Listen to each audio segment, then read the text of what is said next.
On va parler d'une affaire qui a beaucoup fait réagir ce week-end. Il y a un groupe d'une trentaine de journalistes se faisant appeler la Ligue du LOL, je mets bien des guillemets, c'est comme ça qu'ils se font appeler, qui est accusé d'avoir harcelé sur les réseaux sociaux plusieurs personnes, en majorité des femmes, durant plusieurs années. C'est un sujet du 12-45 d'M6. Plusieurs internautes accusent une dénommée Ligue du LOL de cyberharcèlement. Derrière ce nom, une trentaine de journalistes parisiens qui, à la fin des années 2000, se seraient acharnés sur plusieurs jeunes confrères et appelaient leur communauté à faire pression sur eux. Alors, une trentaine de journalistes qui se liguent, entre guillemets, alors ligue, en soi-disant du LOL, soi-disant pour rire, mais pour harceler des confrères, des consoeurs, et ce sur plusieurs années. Émilie, est-ce que vous pourriez nous recontextualiser la chose, nous rappeler la genèse? Voilà, en fait, en 2009, au tout début de Twitter en France, il y avait quelques journalistes qui étaient plus influents que les autres, qui avaient pas mal de followers. Enfin, à la mesure de l'époque. Et ils avaient créé un groupe Facebook où, en fait, ils discutaient dialoguer entre eux. Voilà, pour dialoguer entre eux. Et sur ce groupe Facebook, ils ont commencé à parler d'autres utilisateurs de Twitter. Et certains utilisateurs de Facebook sont allés sur Twitter pour harceler certaines personnes. Pour à chaque fois que quelqu'un postait quelque chose, ils balançaient des crasses. C'est allé très loin. C'est pas simplement du cyberharcèlement. Voilà, on va dire classique. Voilà. Ensuite, ils ont divulgué des identités, par exemple. Certains sont même allés jusqu'au travail de certaines des personnes qui étaient harcelées. Il y a eu des photomontages envoyés à des enfants. Enfin, vraiment, c'est vraiment parti très loin. Des photomontages à caractère sexuel envoyés à des mineurs. En se faisant passer pour la personne qu'ils harcelaient. Donc certaines personnes ont eu des envies suicidaires parce que forcément, quand pendant des années, vous avez des centaines et des centaines et des centaines de messages et d'actions comme ça.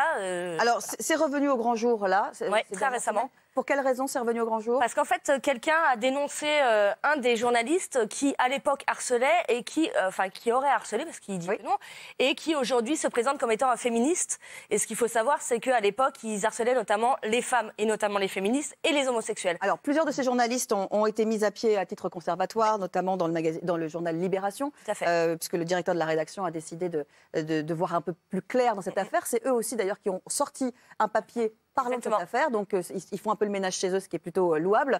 Qu'est-ce qu'on pense quand même de ces journalistes qui devraient être exemplaires et qui visiblement ne montrent pas l'exemple? Moi, je vais vous dire, à l'heure où la défiance des Français envers les journalistes atteint des niveaux records, franchement, je parle au nom des journalistes, on se serait vraiment bien passé de ce genre de polémique. Après, moi, je pense que ces personnes représentent un petit peu la verrue de Twitter, la verrue des réseaux sociaux. C'est-à-dire qu'il faut que ce soit un cas d'exemple, que ces personnes soient vraiment condamnées et que ces plaintes judiciaires, s'il y a des plaintes, fassent l'objet de condamnations sérieuses. Parce qu'aujourd'hui, quand on parle de cyberharcèlement, on a l'impression que ce sont des gamins qui agissent en toute impunité derrière des profils anonymes. En réalité, parfois, ce sont des personnes bien installées, avec du pouvoir, qui harcèlent sur les réseaux sociaux. Et donc, du coup, il faut que ça se soit condamné pour que ça cesse et pour que ça ne donne pas d'idées à des gamins, par exemple, qui sont au lycée ou au collège. Jimmy, qu'est-ce que vous en pensez justement sur la nature de ces harceleurs? Parce qu'effectivement, comme le dit Damien, on imagine toujours et on balaye d'un revers de main en disant non mais ce sont des gamins qui s'amusent. Là, on se rend compte que ce sont des adultes avec une profession, avec pignon sur rue.